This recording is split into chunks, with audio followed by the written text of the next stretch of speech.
Hey, salut! Hey, salut, ça va? Oui, toi? Ben oui. Hey, je vois que tu sors de la job. Je peux-tu te poser une question?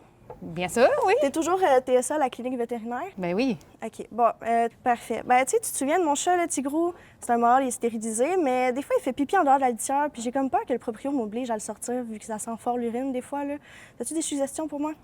Bien, est-ce que tu as été voir ton vétérinaire pour ça? Oui, je suis allée voir son équipe vétérinaire. Ils ont fait une panoplie de tests avec. Il dit qu'il est en parfaite santé, ça doit être plus comportemental. Mais le problème, c'est que j'ai pas les fonds pour aller chez un spécialiste, puis ils avaient vraiment pas le temps de m'en parler cette journée-là. Bien sûr, oui. J'ai des conseils. Je peux te donner quelques solutions. Puis, si ça fonctionne, tu m'en reparleras. Voir.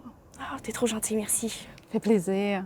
Pour commencer, si le chat a déjà eu un problème médical urinaire, il peut arriver qu'il associe la douleur qu'il a ressentie alors qu'il allait dans sa litière à celle-ci, ce qui l'amènerait à aller faire pipi à un autre endroit.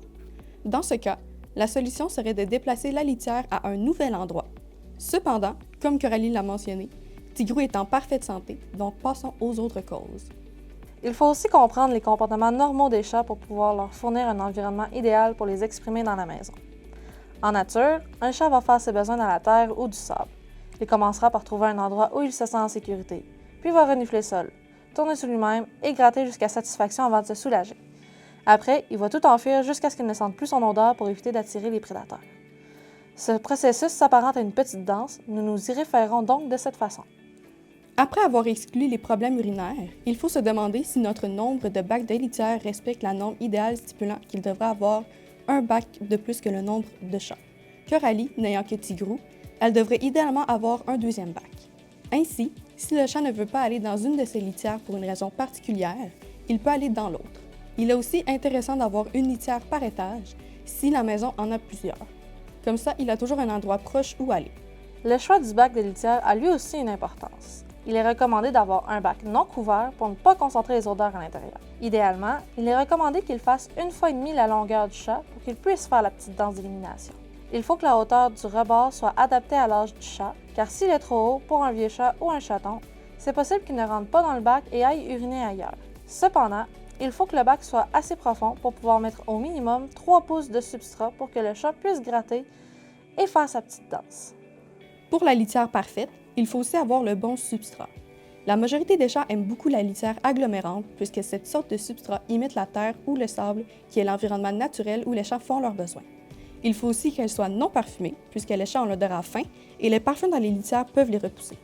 Pour ce qui est de l'entretien des litières, il est recommandé d'enlever les souillures 1 à 2 fois par jour pour garder la litière propre, en rajouter aux 2-3 jours et il faudrait la changer complètement chaque 2 semaines. Il est aussi recommandé de laver le bac avec des produits non parfumés et la rincer 1 fois par mois. Pour certains chats, le fait d'avoir une litière plus propre les encourage à l'utiliser plus. On peut se demander aussi si le chat fait de l'anxiété. Ce stress peut avoir plusieurs causes, par exemple s'il a été surpris par quelqu'un, un bruit fort comme la balayeuse ou un autre chat pendant qu'il était dans sa litière. Il est possible qu'il soit anxieux de se faire surprendre comme ça à nouveau. Dans ce cas, respecter la norme sur le nombre de litières recommandées pourrait aider à éviter de retrouver de l'urine hors de la litière, lui donnant ainsi d'autres endroits où aller. C'est aussi pour cela que l'emplacement de la litière est important. Préférablement, elle ne devrait pas être dans un endroit trop passant ou trop bruyant, puisque le chat va préférer faire ses besoins dans l'intimité et sans stress. Un grand changement dans son environnement, comme un déménagement, un nouveau membre de la famille, que ce soit un bébé ou un animal, peut lui causer de l'anxiété et expliquer que le chat va uriner en dehors de la litière. Les chats sont des animaux routiniers et ces changements apportent de nouvelles odeurs inconnues et une naissance ou bien l'arrivée d'un nouvel animal peut apporter son lot de bruit. Lors du déménagement, il y a possibilité de marquage puisque le chat veut communiquer avec les autres chats, qu'ils soient à l'intérieur ou à l'extérieur de la maison, et leur signifier que cette maison lui appartient. Dans le cas d'un chat pouvant faire de l'anxiété, il est possible de l'aider avec des changements dans son environnement, en ajoutant de l'enrichissement par exemple, comme des cachettes supplémentaires ou, au besoin, avec de la médication. Si vous avez un doute, le mieux est de consulter votre équipe vétérinaire et celle-ci pourra vous recommander vers la meilleure solution ou vers un spécialiste. Dernière chose, si le chat urine ailleurs que dans la litière, il faut nettoyer la zone qui a eu de l'urine et tout autour avec un neutralisant d'odeur. S'il y en a eu sur le tapis, nettoyez le tapis, sous le tapis, le plancher et tout autour sur une bonne distance. Assurez-vous d'appliquer une bonne couche de produits neutralisants pour une bonne efficacité, car si ça sent la toilette, c'est une toilette pour le chat.